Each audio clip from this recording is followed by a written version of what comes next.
जब जब प्रेम कहानियाँ लिखी जाएगी तो उस प्रेम कहानियों में ना बदनसीबी का जो लिबास हमेशा मिडिल क्लास लड़के और लड़कियों के कंधों पर जरा जाएगा। मिडिल क्लास लड़के और लड़कियां सच मायने में प्रेम के लिए बनी ही नहीं है।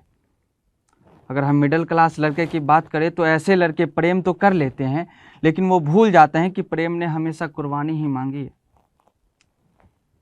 किसी भी मिडिल क्लास लड़के की पहली मोहब्बत उसकी जवाबदारी और जिम्मेदारी होती है। गली मोहल्ले के धूल में भागता है वो मिडिल क्लास लड़का जब अचानक से किसी के प्रेम में पड़ता है तो सबसे पहले अपनी जिम्मेदारियों से दूर भागने लगता है। ऐसा नहीं है कि ऐसे मिडिल क्लास लड़के जिम्मेदारियों और प्रेम दोनों को एक कैटेगरी में नहीं रख पाते हैं, लेकिन ऐसे लड़के प्रेम को पूर्ण रूप से परिभाषित करते हैं। वो प्रेम को परिभाषित करते हैं कि प्रेम, प्यार, इश्क, मोहब्बत में इसमें एक अक्षर हमेशा अधूरा रह जाता है। असल में वो अक्षर मिडिल क्लास लड़कों और लड़कियों के लिए लिखा गया है। प्रेम में अपूर्ण रहना ही पूर्णता है।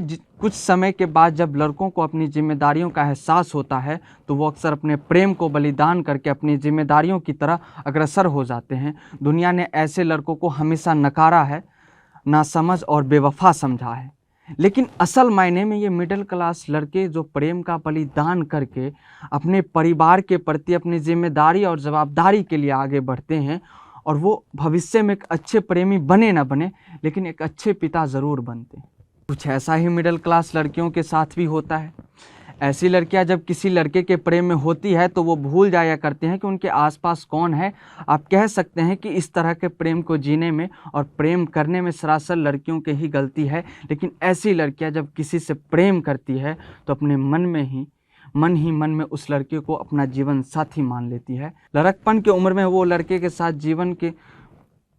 जीवन भर के सपने बुन लेती है। अक्सर रातों में डर के मारे जाग जाया करती है। हाईवे पर चलते वो अक्सर मर जाने के ख्याल में खो जाती है। उन्हें प्रेम करने से ज़्यादा डर लगता है। डर इस बात का है कि कहीं वो अलग ना हो जाए। डर इस बात का है कि कहीं उन्हें कोई देख ना ले। डर इस बात का है कि कहीं घर पर सबको पता न चल जाए, लेकिन अंत में घर पर सबको पता चल जाता है। हैशटैग यही होता है कि पापा नहीं मानेंगे, मम्मी नहीं मानेगी, लड़की बेवफा है, लड़की बदचलन है, और न जाने कितने अलंकारों से ऐसी लड़कियों को सजा दिया जाता है। लेकिन ऐसी लड़कियां कभी गलत ही नहीं होती है। उन्होंने अपने हिस्से की मोहब्बत की होती है, लेकिन उनके हिस्से की मोहब्बत उन्हें कभी नहीं मिल पाती है। ऐसी लड़कियां हमेशा एक अच्छी माँ और एक अच्छी बड़ी बहन बनती है। एक ऐसी बड़ी बहन, एक ऐसी माँ जो अपने आसपास बस मोहब्बत के बीज बोती है। मोहब्बत की वजह से खुद को खुद से दूर रखने वाली ऐसी लड़कियां एक खूबसूरत प्रेमिका होती है, जिन्हें हमेशा इंतज़ार होता है अपने प्रेमी का, लेकिन उसका इंतज़ार उनके जिम्मेदारियों से बड़ा नहीं होता। अंत में दोनों एक दूसरे से जुदा होकर अपनी ज़िंदगी को नई कहानी लिखते हैं। ऐसी कहानी जहां पर 12 घंटे पहले मिली लड़के या लड़की के साथ वो बिस्तर पर होते हैं। समाज जिसे शादी का नाम देकर उन्हें सुहाग के बिस्तर पर सजाकर बैठा देता है। कितना मुश्किल होता होगा दोनों के लिए ना, कि किसी एक अनजान शख्स के साथ वो सारे वादों को जीना, जिन बातों और वादों को कल्पनाएं उन्होंने बहुत पहले अपने प्रेम के साथ की हो। धीरे धीरे सब ठीक हो जाएगा, धीरे धीरे तुम उसे भूल जाओगी। लेकिन समाज के इन वादों से बहुत दूर ये लड़के लड़कियां कभी अपने प्रेम को नहीं भुला पाते हैं। वो अक्सर सुबह की चाय में एक दूसरे को याद करके मुस्कुरा लिया करते हैं।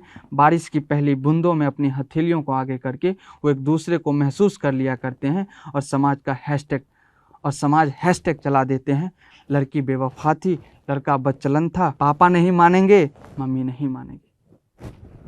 शुक्रिया।